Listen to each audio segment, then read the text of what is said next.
Chapter 4. The hibernation chamber was cold. Very cold. Lor's bare arms had goosebumps, and she shivered slightly. There were large alcoves in the wall, about 12 in number. Each had clearly been designed to house a Cyberman. Lor considered that this was more like a tomb than a home. It wasn't a place for the living, but the dead, or at least the living dead. Stork looked around, and his manipulator arm gestured to a control panel. This control was designed to activate a Cyberman should its proximity alarm be triggered. The slave workers were preparing a foundation for further facilities. When they dug beneath the surface, it triggered the hibernation unit sensors, and the Cyberman was awoken. Using this console, it activated its comrades. Stork explained. I see, said Lor simply. She analysed the console. She only now realised there was very little she could deduce from it when the science Daleks had not already discovered. Not for the first time that day, she thought of Ryuk. He would know what to do. Where Lor tended to do things by the book, Ryuk used his hearts. She wished he was here. The Dalek tasked with taking Freenull for evaluation left him in the medical bay. It then filed out and was preparing to return to its normal duties at the wall. As it passed the storage cupboard, it did not notice a large figure standing in the doorway. There was barely a sound except a soft hissing, like forced breathing. The chest unit of a Cyberman was vital in its functions, but heavily reinforced. The Cyberman took a step forward. It was quiet, not like heavy clunking machinery, but there was still a slight whine. The Dalek stopped and rotated its eye stalk towards the Cyberman. For a moment, both Dalek and Cyberman stared at each other. The Cyberman considered the Dalek considered the Cyberman, and also the alarm bell right next to it. The Dalek's arm extended, shooting towards the red button. It made contact, and red lights began flashing. Emergency! Emergency! Security breach! Cried the Dalek. The Cyberman should have felt a flush of annoyance, but it barely understood the concept of such a thing. Instead, it reached out and grabbed the Dalek with its hydraulic muscles, and pulled it to pieces. Cyberman inside facility! The Dalek squealed as its casing crumpled and was torn asunder. The Cyberman pulled the mutant from its housing. The green mass of wet flesh leaked fluids onto the silver hands. The Cyberman stared at it briefly, scanning it. Information on Dalek anatomy was useful, but with a squeeze and a loud crunching sound, the mutant was still. The Cyberman dropped it to the floor and trod on it. Then it rooted through the Dalek travel machine, searching the circuitry. As it did so, a squad of 3 Daleks turned into the corridor and saw the Cyberman. Exterminate the Cyberman with extreme prejudice! Ordered the lead Dalek. They fired at the Cyberman. 3 blasts hit it, but it gave little sign of noticing. The Daleks, however, did notice they had more incoming. Through the wall to their right, another Cyberman smashed through the metal, peeling it away like paper. Alert! Alert! Second Cyberman located! Exterminate!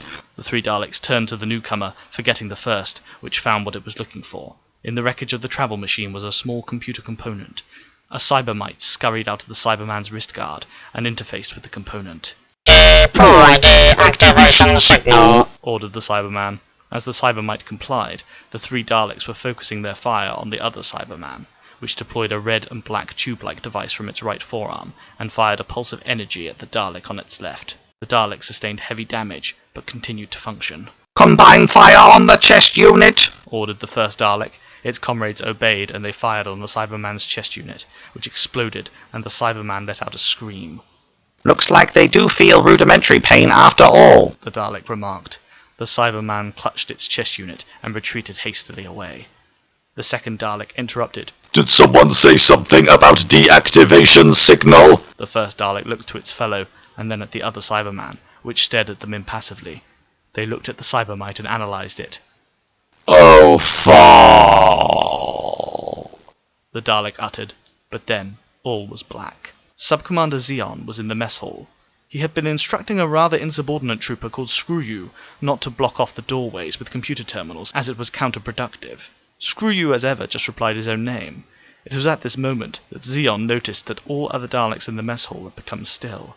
Something you said, Sub-Commander, said Screw You with his usual dry wit. Report! All units report! Ordered Zeon, but none of the other Daleks responded. He glided towards the nearest one and scanned it. It is in a state of dormancy. But why? Xeon asked. Screw-You gave a Dalek impression of a shrug. I would check the command net, but I tend to switch it off. In my experience, it is rarely helpful, said Screw-You. The command net, considered Xeon. His link with it was strictly one way, being the highest rank, at least until the General's arrival. I must inform the General. Something is wrong. Very wrong. Law was still looking at the hibernation controls, when Stork was suddenly still. She turned to him. Stork, what's wrong? The Dalek didn't reply. She approached him and shook him slightly. No response. Some sort of glitch, she thought out loud. Sub-Commander Xeon to General Law. Respond, came a voice in her ear. Xeon sounded as stoic as ever, but Law could tell something was the matter. She placed a finger against her ear. Something's wrong, she said. Stork just stopped. As have 90% of our already dwindling forces. I am not sure what happened, Xeon said.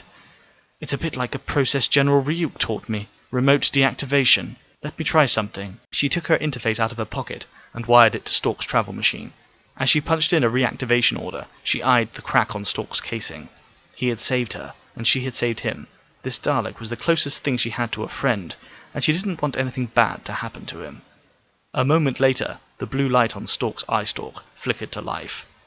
General, what just happened? Stork asked. I would like to know that too, said Xeon. Check your systems, run a diagnostic, ordered Law. Stork complied, and a moment later replied, My systems indicate that a signal was transmitted via the command network that triggered an involuntary deactivation. All systems are functioning but merely suspended. This is like the process you used on Trooper Freenol, Stork said. I see, remarked Xeon. At least we can reactivate them. You should return to base immediately, General. You must restore our forces to consciousness.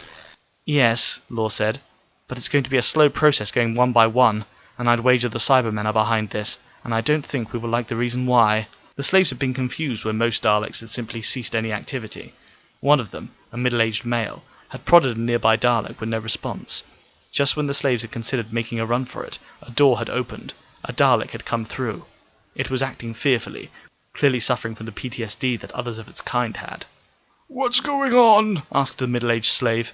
The Dalek turned to him, the light in its eye big, and the man felt like it had fear inside the light it emitted. I do not know. Many Daleks have ceased functioning. I am alone. We are under attack, and I am alone. At that moment, the door opened again, and a Cyberman entered. One of the slaves screamed, and they all attempted to run, but the only other exit opened, and another Cyberman entered. "What are they?" cried a young male. Cybermen. They are called Cybermen, answered the Dalek. You will be exterminated. Cease all hostile action or else. The Dalek said pathetically. Daleks are not of use. Destroy it. The Cyberman behind the slave said. The two Cybermen deployed their weapons and fired at the Dalek, which exploded with a scream. The slaves also screamed, and some gripped each other in what the Cybermen thought to be a way of finding comfort in each other. Ella had hidden herself away, quietly, behind the conveyor belt.